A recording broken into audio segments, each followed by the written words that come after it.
Olá pessoal, estou aqui com vocês para mais uma das nossas aulas e hoje nós vamos falar sobre a reflexão da luz. Reflexão da luz é quando então a luz está tentando passar de um meio A para um meio B e ao chegar na superfície que separa esses dois meios, em vez de passar para o meio B, ela retorna a se propagar no meio de origem que era o meio A. Então veja bem, ela está tentando passar do meio A para o meio B, na superfície de separação ela bate e volta e se propaga novamente no meio de origem. Então, isso é reflexão. Vamos observar aí, então, as leis que regem a reflexão da luz. Nós temos aí um raio incidente, né? Esse raio eu vou chamar de I, está se dirigindo aí para um segundo meio, e temos aí uma superfície que separa o primeiro do segundo meio. Ao chegar na superfície, esse raio então vai retornar ao meio de origem, ele vai voltar para o meio A. Esse raio que volta nós chamamos de raio refletido, vou representar pela letra R. Na superfície em que está ocorrendo a reflexão, nós vamos traçar uma linha, uma reta chamada reta normal, perpendicular então a esta superfície. E percebam então que o raio incidente forma com essa reta normal o que nós chamamos de ângulo de incidência. E essa reta normal também forma com o raio refletido aquilo que nós chamamos de ângulo de reflexão. Então nós temos aí dois ângulos, dois raios e uma reta normal. Raio incidente, raio refletido. Ângulo de incidência, ângulo de reflexão e a reta normal. A primeira lei diz que o raio incidente, o raio refletido e a reta normal, ao plano de separação dos meios, são coplanares, ou seja, pertencem a um mesmo plano. Já a segunda lei diz que os ângulos de incidência e de reflexão são exatamente iguais. Para que serve a reflexão no nosso dia a dia? Nós temos dois tipos de reflexão. Uma que proporciona a visão de tudo aquilo que está ao nosso redor, então proporciona a visão dos objetos, e aquela reflexão que te proporciona a visualização de imagens, a formação de imagens. Vamos observar então esses dois tipos de reflexão.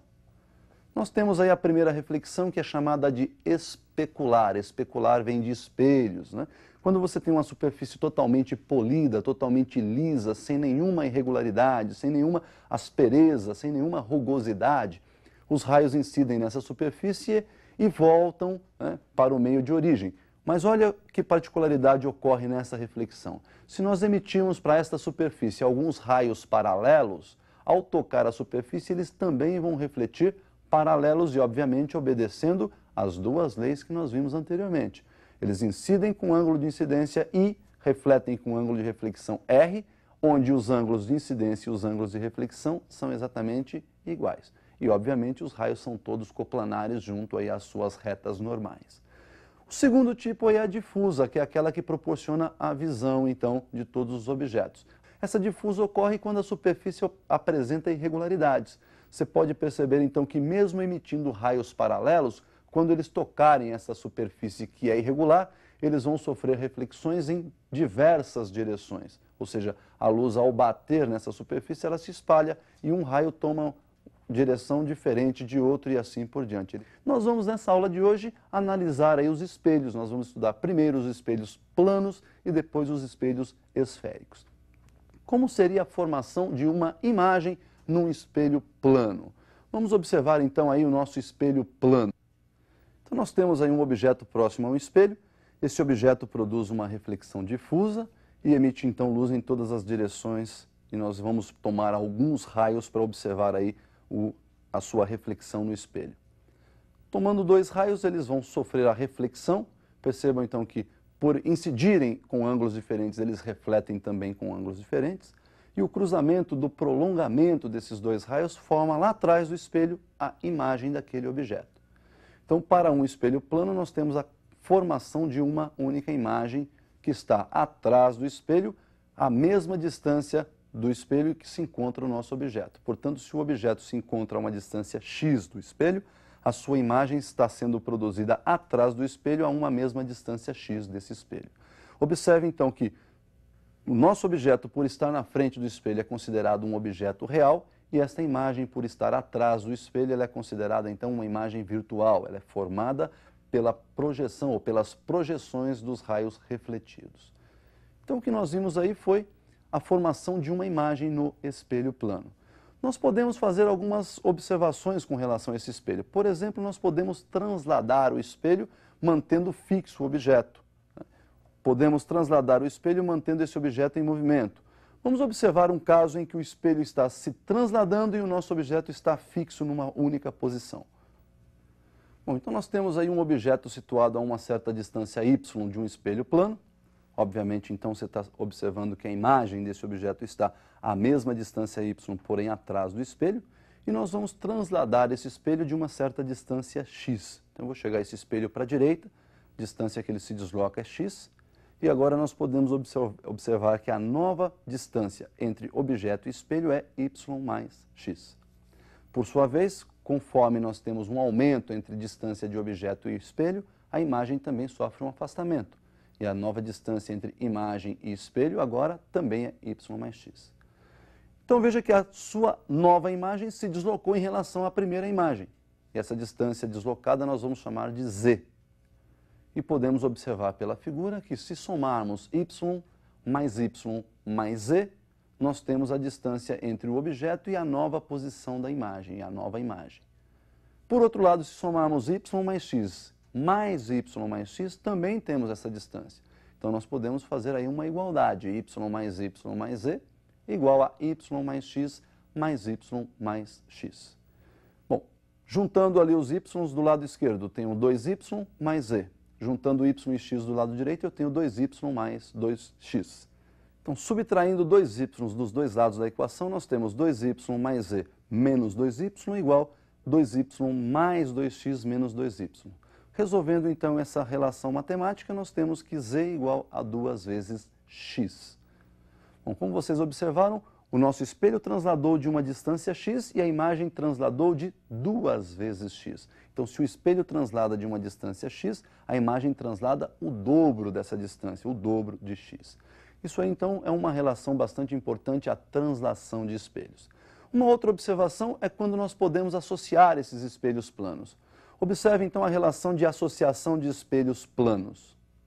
Nós temos aí dois espelhos associados, um voltado para o outro, né? Encostamos um no outro, e eles estão formando aí um ângulo alfa.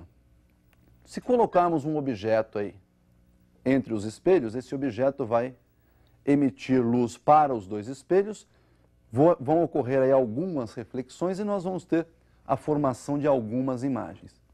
Esse número de imagens pode ser determinado pela expressão número de imagens igual a 360 sobre alfa menos 1. Bom, pessoal, o que nós vimos aí então se aplica aos espelhos planos. Mas no seu vestibular vai cair lá um tipo de espelho também bastante importante, que são os espelhos esféricos, né? Então nós vamos também analisar os espelhos esféricos. O que seria um espelho esférico? Imagine uma esferinha, onde você vai lá e corta essa esferinha no meio. Essa esferinha é oca, uma das partes você tem lá um polimento interno, você tem uma parte côncava refletindo, e nós vamos chamar isso de espelho côncavo. A outra metade você faz um polimento externo, de modo que a face externa seja uma face refletora especular. Daí então nós vamos ter o chamado espelho convexo. Então vamos observar isso aí num visual, como fica a representação desses espelhos esféricos côncavo e convexo. Olha lá então, como eu disse a vocês, aquela calota esférica, quando é feita polimento interno, reflexão interna, nós temos aí o chamado espelho côncavo. E do outro lado nós temos um polimento externo, na outra parte da esfera, nós temos lá o chamado espelho convexo. Representação desses espelhos está ali, ó, essa quase reta, com as extremidades curvas, né? E esses tracinhos que a gente coloca lá em cima, perto da parte curva, é para representar que a face do lado esquerdo é uma face rústica, não refletora especular. Portanto, ele reflete a luz especularmente por dentro da curvatura. Já o segundo, que é a representação aí do espelho convexo, esses tracinhos estão dentro da curva, significando então que por dentro a reflexão é difusa e que por fora a reflexão é especular. Muito bem, pessoal. Esses espelhos eles formam algumas imagens interessantes, né? Nós vamos então observar o que acontece com os raios. Esse estudo foi feito por Gauss, raios de luz que chegam a esse espelho, como é que eles se refletem, né? E nós temos aí os chamados raios paraxiais, que são aqueles raios bem próximos ao eixo principal desse espelho, e observar a formação das imagens. Então, observem primeiro aí o que nós chamamos de raios notáveis no espelho. Nós temos aí três raios importantes e vamos fazer já uma associação entre os dois espelhos. Se você tem lá no seu espelhinho, né, o eixo principal é aquele eixo que passa pelo centro do espelho, vai até o vértice do espelho é o vértice da esfera de onde ele foi tirado. Então nós temos aí um eixo que passa pelo centro e pelo vértice, e no ponto médio do segmento CV, entre o centro e o vértice, nós temos o chamado foco do espelho. Se você emite um raio paralelo a esse eixo principal para qualquer um dos dois espelhos, este raio vai bater lá no seu espelho e vai refletir passando pelo foco. Então olha lá, para o espelho côncavo, paralelo reflete e volta pelo foco. Já no espelho convexo, por ter foco virtual, ele vai bater ali e vai refletir na direção do foco. Portanto, se você prolongar esse raio refletido, o prolongamento dele vai cruzar o foco lá atrás. Então esse raio é bastante importante. O segundo raio é o inverso desse, né? Se o paralelo refletiu na direção do foco, todo raio que for incidente passando pelo foco vai refletir paralelo ao eixo principal. Isso também acontece aí para os dois espelhos.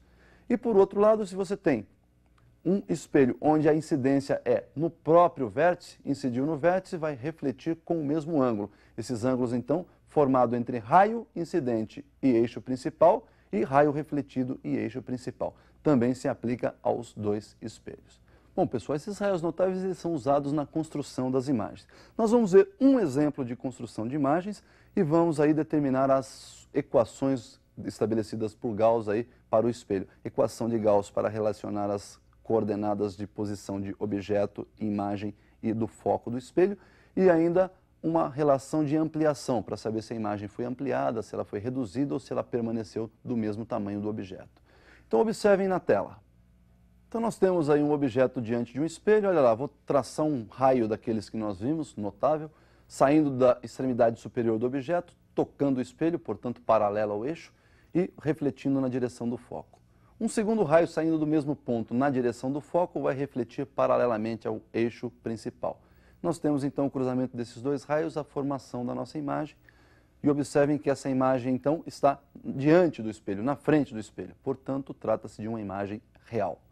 O objeto então, observe, está apontando para cima, a imagem está apontando para baixo, portanto em relação ao objeto ela ficou invertida, né? E o tamanho da imagem, podem observar aí, agora é menor que o tamanho do objeto, portanto nós temos aí uma imagem reduzida.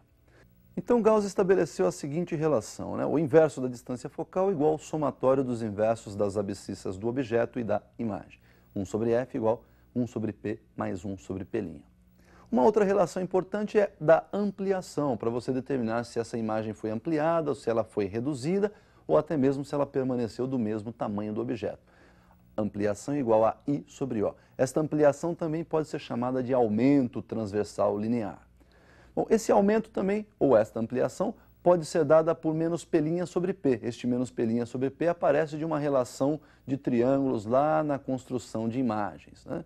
E se você fizer um arranjo matemático nesta equação de Gauss e comparar com essa equação que nós acabamos de perceber aí, menos P' sobre P para o aumento, nós podemos chegar numa outra opção, que é o aumento igual à relação entre a distância focal, f, sobre a diferença entre a distância focal e a abscissa do objeto, f menos p. Por hoje, então, é só. Bons estudos e até o nosso próximo encontro.